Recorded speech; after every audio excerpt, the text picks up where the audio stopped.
But I'm sure I'm not the only one that has days where you think that you're never either going to get a signal or all it's going to be is rubbish.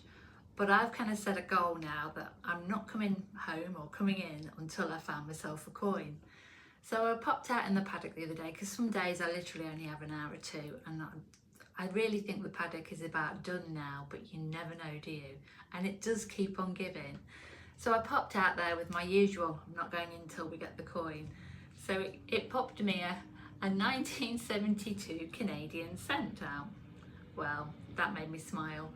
We have family in Canada, and I know my grandparents and my father being farmers, never had holidays, but they did make the trip once to the ranch in Esther in Alberta in Canada.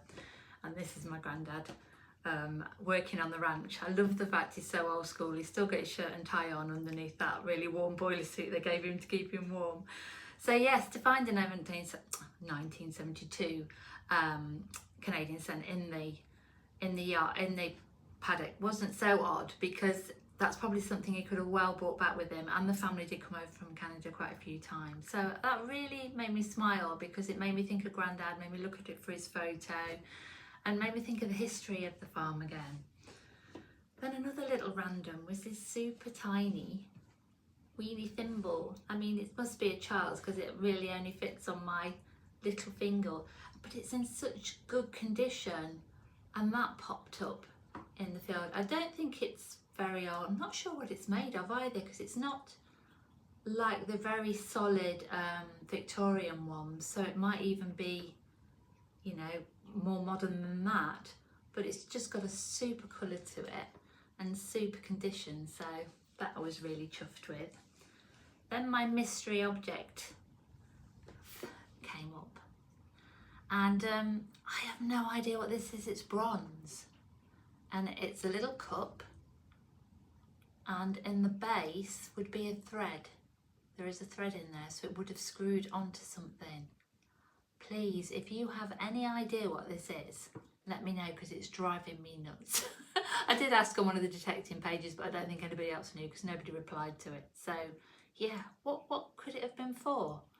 I did think of, you know, opium pipe and bowls, but there's nothing, you know, there's nothing in there. It's just a proper shallow little dish, but then with this threaded base afterwards. So don't know about that one.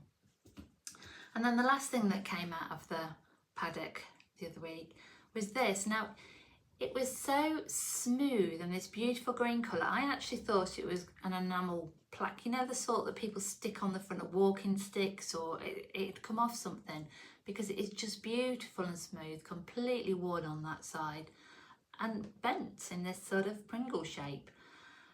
Well, it was only when it was sat on the side and the light shone the other way that I actually realised it's George II halfpenny, just looking. So about 1745, again just on the perimeter of the footpath. But why it got bent like that, because it's never been ploughed, that part. That's only ever been paddock that I know of, though it is possible it could have been done at one time. But yeah, to have actually bent it to that shape, but I just love how that feels. Anyway, moving on now, onto the permission. Oh, I've had such, it's been up there, it's a beautiful, beautiful place, but it's out in the wild, so some days it's sheltered and it's warm and all you can hear is the birds singing, and then on other days it's windy and that wind's cutting you, but it's just such a lovely place to be, and I feel so grateful that I'm allowed there. So we found a little bit more Massey Ferguson. Look at that. Bless. Somebody's even scratched a heart into the front of it, so they really did love their Massey. It's such a shame it's in bad condition. It is a metal one with like the metal sort of coating to it. Now this, from what I can find, I'll show you and add a picture as well. It's the front grille badge. Some people say it's Massey Ferguson 500, but being a bit of an anorak, I had to do a bit more research than that. So I think it's from the 265, or it could possibly be earlier than that, because that's around 1979, and I know badges then were going into the plastic, so it is possible it's earlier. And again, I say if anybody knows, let me know. So now we've found, the previous weeks that I showed you, we found that Massey Ferguson fits everything on the Massey spanner from the 50s, and now we've got a little bit later possibly Ferguson badge, so this is great. We found a 1909 Edward VII. Look at the colour of that, isn't it? This is what I love about them. They're absolutely worthless, but they feel beautiful. That colour, you just can't get that anywhere else. It's when you've dug them. I love that. Then what else did we get? Let's look in my little bowl. Oh, slingshot for rabbits. Obviously people going back, these were on the footpath, would obviously, rabbits was a way of feeding themselves. They were an important part of the diet then. And I think people are starting to go back to this a bit more. So this one will be steel and this one's lead. I didn't think it was a musket ball to begin with, but I'm pretty sure they're from their slingshot. And then a little bit more further up the field, I'm finding these, and I found lots, a few of these. And then I found these little screws, and I was like, well, they were ringing, and they're not metallic, so anything that's not metallic goes in a bowl till I can try and find out a little bit more of it. And then these mystery objects, wow, thank you to the people that know, but I'll put a little on the screen now to show you. It's from a World War II Mills hand grenade. This is the base. This is part of the fuse, and the screws, the wood bit that went in the side. Hopefully in my diagram will show you that. And so it was actually nice to be able to piece them all together. And as you can see, hopefully in this picture coming up now, you can even date them. It shows you where they were made, who they were made by, whether made of these were made of zinc, and one of the bases here has got 1941 on. So literally just, you know, nearly next door to that Massey Ferguson badge, now we've got World War II grenades. So that's, you know, it just gets starting to put a picture of the field and the years and what's happened there. So then on another slightly cold day, when I was getting a little bit despondent, I was doing I'm not going back till I found that. I'd literally got to the car, which is where the beginning of the footpath starts, and watch it pop up, but a little George I. And this is 1714, 1727, because I can't tell, the back is absolutely shot. You can't really make anything out there. But again, that beautiful colour. I'll show you what it should look like in the picture, but it just feels fabulous. So hopefully the lights caught that and you can see that. So now we're on to this week, Friday. And again, it was a really cold, windy day, and I'd been going for a good 2 hours and found absolutely nothing. I was doing a clearing. The farmer had been on, and the plough had been worked down a bit, so it was actually a lot easier to walk on and beautiful soil, because you could literally just stick your shovel in there and push it with your foot rather than having to dig. So I'm not moaning, because it was easier, just very cold and windy. And the first thing I found was a I thought it was 28, but it's actually 38 George VI penny. So can you see that's in such lovely condition? Again, this beautiful green that these coins go, because it's good soil in the fact that it doesn't degrade them. It's just obviously the wear that they've had before they've been lost, I think, in a lot of cases. So that was a lovely one again, because it's another part of the history of the field.